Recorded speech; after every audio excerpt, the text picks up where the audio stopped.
మీరు మీ బలాన్ని మీ బలగాన్ని చూపించకపోతే శత్రువు మిమ్మల్ని బలహీనుడు అనుకుంటాడు. చూడండి, బంగ్లాదేశ్కు చెందిన home affairs adviser Mohammad Jahangir Chowdhury అని అంటారు. సో ఈయన మొన్న ఒక ప్రకటన చేశాడు.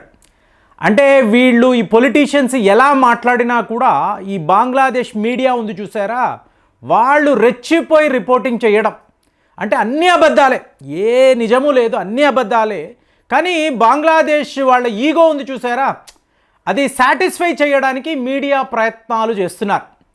సో ఇప్పుడు ఈ మహమ్మద్ జహంగీర్ చౌదరి గారు ఏం మాట్లాడుతున్నారు అంటే, భారత్ ఈ బంగ్లాదేశ్ సరిహద్దుల్లో వేస్తున్న ఈ ఫెన్సింగ్ని మేము ఆపేశాం.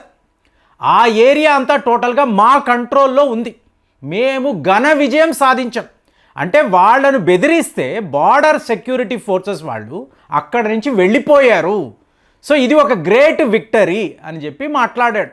వెంటనే భారత్ను ఓడించిన బంగ్లాదేశ్ సో నవ్వుతారు. కానీ ఇలాంటి రిపోర్టింగ్ అనేది మీరు బంగ్లాదేశ్ వార్తాపత్రికల్లో చూడొచ్చు. సో దాంతో మనం ఏం చేశాము, మొన్న ఒక వీడియో తీసాం.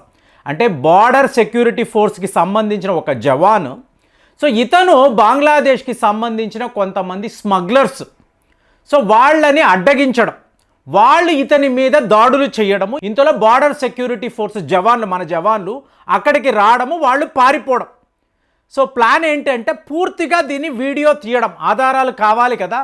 అంటే బంగ్లాదేశ్కి సంబంధించిన ఈ స్మగ్లర్లు, డ్రగ్ పెడలింగ్ చేసేవాళ్ళు, హ్యూమన్ ట్రాఫికింగ్ చేసేవాళ్ళు, వీళ్ళందరూ ఎవరు, వీళ్ళు మన సరిహద్దుల్లో ఏం చేస్తూ ఉంటారు, దీనికి ఆధారాలు కావాలి కదా. రేపు ఇంటర్నేషనల్ కమ్యూనిటీ అడుగుతుంది, ఏంటయ్యా ఒక్కసారిగా బంగ్లాదేశ్ యొక్క ఈ సెక్యూరిటీ ఫోర్సెస్ను ఇలా చితక బాధేశారు అంటే ఆధారాలు కావాలి కదా. కాబట్టి మనం ఏం చేసాం, ఆధారాలు సేకరించాము.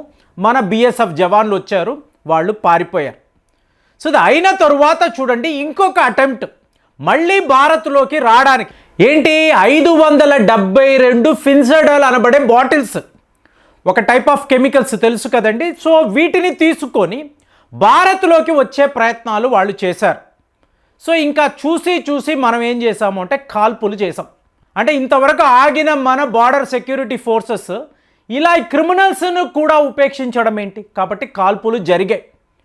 సో మీకు ఒక పౌరుడు మరణించాడు, ఇది వాళ్ళు చెప్తున్నది. మా బంగ్లాదేశ్కి సంబంధించిన ఒక పౌరుడు బిఎస్ఎఫ్ వాళ్ళు చేసిన ఫైరింగ్లో మరణించాడు. సో ఇమీడియట్గా ఏమైంది, బంగ్లాదేశ్లో ఉండే మన హై కమిషనర్ ప్రణయ్ వర్మ అంటారు. సో ప్రణయ్ వర్మ గారు వెళ్ళి బంగ్లాదేశ్ యొక్క ఫారిన్ అఫైర్స్ మినిస్టర్, అంటే వీళ్ళందరూ ఇప్పుడు ఇన్ఛార్జ్ అడ్వైజర్స్ అండి, కలిశారు. కానీ మీరు బంగ్లాదేశ్ మీడియాలో రిపోర్టింగ్ చూశారనుకోండి, బంగ్లాదేశ్ సమన్స్ అంటే ఏంటి, మీరు హాజరుపరిచారు, ఆయన రమ్మన్నారు, మర్యాదగా రా అన్నారు, మన హై కమిషనర్ అక్కడికి వెళ్ళారు. సో ఇది వార్తలు. సేమ్ డే మీరు చూసారనుకోండి, ఇక్కడ ఢిల్లీలో బంగ్లాదేశ్కి సంబంధించిన ఆన్వాయ్ ఉంటాడు చూసారా, రాయబారి, అతన్ని మనం పిలిపించాం, లిటరల్గా మనం సమన్ చేసాం. మీరు చాలా తేడాగా ప్రవర్తిస్తున్నారు, కాబట్టి మేము ఇంకా కూడా టాలరెంట్గా ఉన్నాము, ఇక మీదట కుదరదు. ఎందుకంటే ఆల్రెడీ మీ పౌరుడు మరణించాడు అని మీరు చెప్తున్నారు. ఎందువల్ల మరణించాడు, స్మగ్లింగ్ అంటున్నాడు, డ్రగ్ పెడలింగ్ అంటున్నాడు. అలాంటప్పుడు మేము చర్యలు తీసుకోవాలి కదా. సో మీరు మాత్రము ఇంకొకసారి ఇలాంటి పిచ్చి వేషాలు వేశారు అంటే మేము ఏం చెయ్యాలో అది చేస్తాము. అంటే దీన్ని టిట్ ఫార్ టాట్ అనొచ్చు, బంగ్లాదేశ్ని బెదిరించడం అనొచ్చు.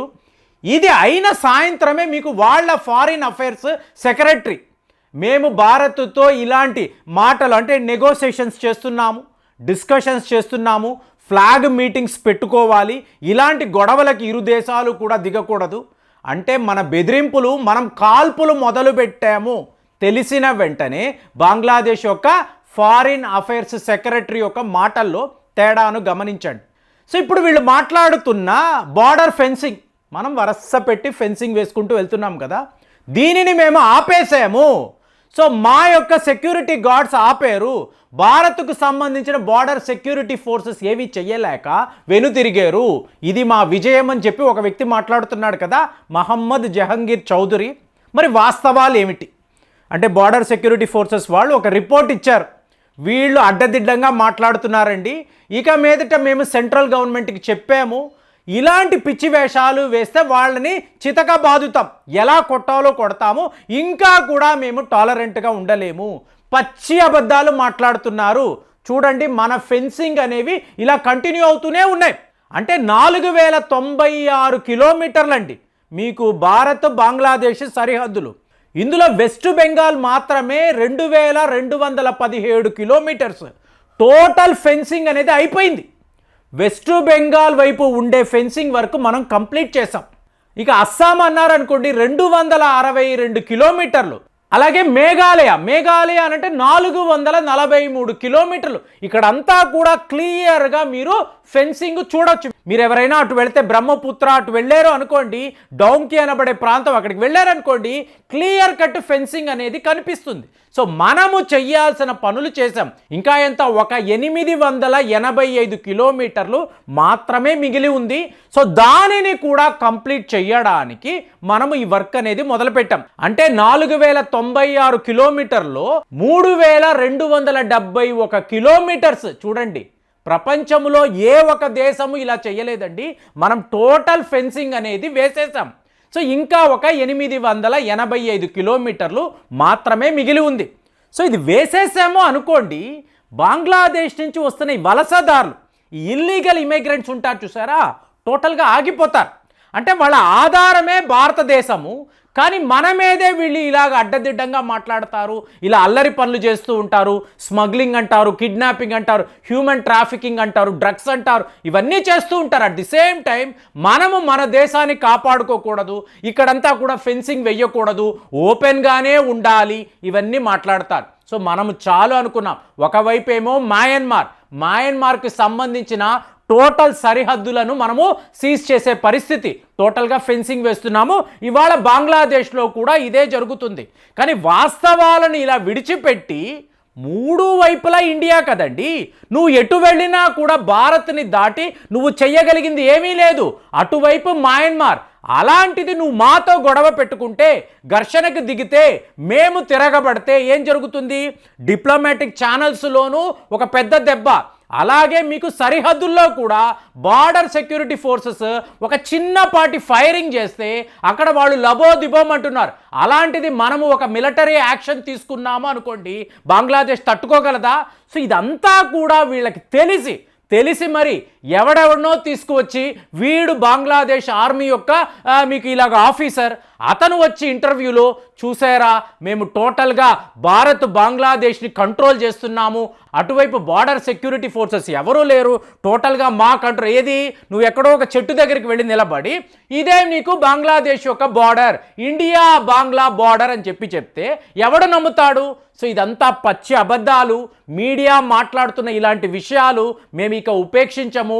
మాతో తేడాగా మీరు ప్రవర్తిస్తే ఏం చేస్తామో మీకు బాగా తెలుసు అని చెప్పి మీకు మొన్నటికి మొన్న బంగ్లాదేశ్ యొక్క రాయబారి, అతన్ని మనం పిలిపించి శుభ్రంగా క్లాసు పీకి పంపించాము. అతను కారు ఎక్కుతున్న వీడియో మీరు చూసారంటే అతని ముఖాన్ని చూస్తే మీకు అర్థమవుతుంది ఎలాంటి క్లాస్ మనం తీసుకున్నామో. మరి ఇవాళ బంగ్లాదేశ్ వాళ్ళు, ఓహో ఇది మీ పవర్ కదా, ఇది మీ స్ట్రెంగ్త్, కాబట్టి మీతో గొడవ పడి ఏ ఉపయోగం లేదని చెప్పి మెల్లమెల్లగా ఫ్లాగ్ మీటింగ్స్ పెట్టుకుందాము, నెగోసియేషన్స్ చేద్దాము, డిస్కషన్స్ చేద్దామని చెప్పి మన దారిలోకి వచ్చారు. మరి ఇలాంటి ఒక సిచ్యువేషన్ని మీరు ఎలా చూస్తున్నారు? ఇది సరిపోతుందా? ఈ డోస్ అయితే సరిపోతండి. బంగ్లాదేశ్ యొక్క ఈ సెక్యూరిటీ గార్డ్స్ ఉన్నారు చూసారా, వాళ్ళని తరిమి కొట్టిన రోజు వాళ్ళు దారిలోకి వస్తారు. ఇది మనం చెయ్యాలని నాకైతే అనిపిస్తుంది. మరి మీ ఫీలింగ్స్ ఎలా ఉన్నాయి కామెంట్స్లో తెలియజేయండి. మళ్ళీ వచ్చే వీడియోలో కలుద్దాం. జై హింద్.